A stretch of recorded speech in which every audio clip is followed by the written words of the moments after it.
చెప్పండి. ప్రభుత్వం తరపున మీకు ఎటువంటి న్యాయం గాని, జరగడం గాని ఇదేం లేదా ఇప్పటివరకు? జరగలేదు మేడం. మా నాన్న తాడి చెట్టుపై నుంచి పడి చనిపోవడం జరిగింది. 2022 15/12 నెల 2022 చనిపోవడం జరిగింది. తర్వాత కల్లుగీత కార్మిక సంఘం నుంచి ఎక్స్‌గ్రేషియా అప్లై చేసుకున్నాము. 2022 నుంచి ఇప్పటి వరకు కూడా ఆ ఎక్స్‌గ్రేషియా అనేది అందలేదు మాకు. తక్షణమే గవర్నమెంట్ దాన్ని అమలు చేయాలని చెప్పేసి కోరుకుంటున్నాము.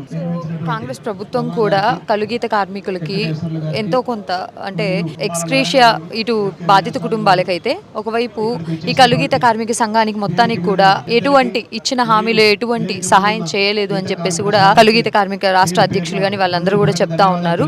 సో మీరు దీనిలో ఏ విధంగా భాగం కావాలని అనుకుంటున్నారు? అంటే రేపటి రోజున మీలాంటి బాధిత కుటుంబాలకు ప్రభుత్వం ఏ విధంగా సపోర్ట్ గా నిలవాలని అనుకుంటున్నారు? ఇచ్చిన హామీలు వెంటనే రిలీజ్ చేయాలి. ఉన్న గీత కార్మిక సంక్షేమ పథకాలన్నీ కూడా అమలు చేయాలి. కొన్ని పథకాలు అమలు చేయలేదు. సేఫ్టీ కిట్లు ఉన్న రాష్ట్రంలో ఉన్న అన్ని కుటుంబాలకు కాకుండా కొన్ని కుటుంబాలకు ఇచ్చారు. అవి కూడా అందరికీ ఇవ్వాలని కోరుకుంటున్నాం.